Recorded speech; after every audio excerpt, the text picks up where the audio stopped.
যারা ফার্মের মুরগি খান না তাদের জন্য এই রেসিপিটি। আসসালামু আলাইকুম, আপনারা কেমন আছেন? আশা করি অনেক ভালো আছেন।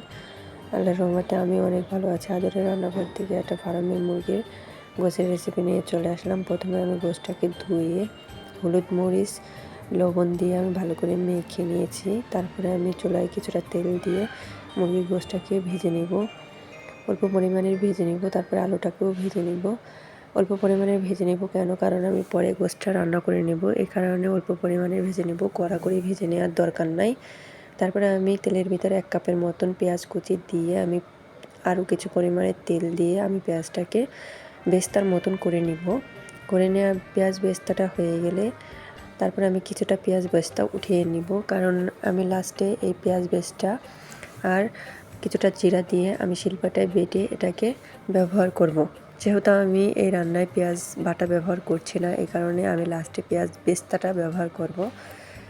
2 চামচের মতন আদা বাটা, 2 চামচের মতন রসুন বাটা দিয়ে আমি আবারও কিছুটা পানি দিয়ে মশলাটাকে ভালো করে কষিয়ে নিব।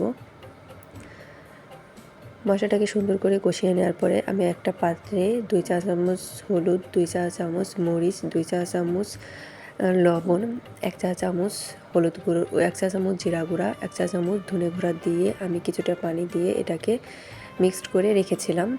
আমি সব রান্নার ক্ষেত্রে এই মশলাটা ব্যবহার করি, কারণ এই মশলাটা ব্যবহার করলে আমার মনে হয় যে আমি বাটা মশলাটা ব্যবহার করছি।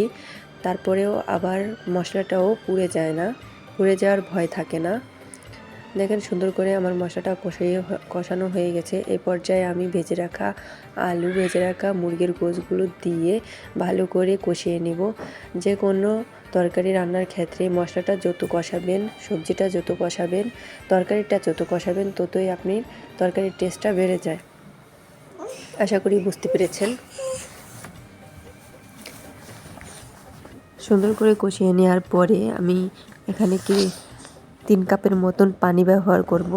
আপনারা আপনাদের গোশের পরিমাণ অনুযায়ী পানিটা অ্যাড করবেন।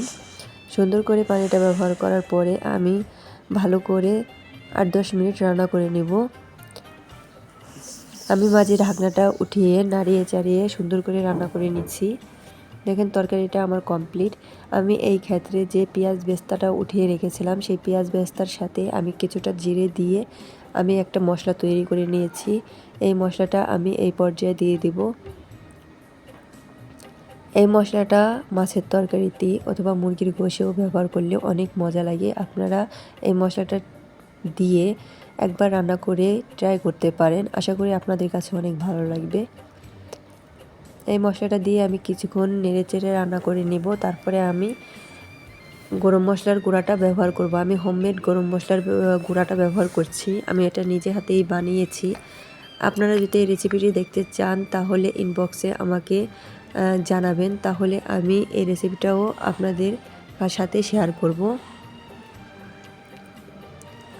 আমি কিছুটা গরম মশলার জিরা গুঁড়া দিয়ে তারপরে আমি এটাকে নামিয়ে নেব।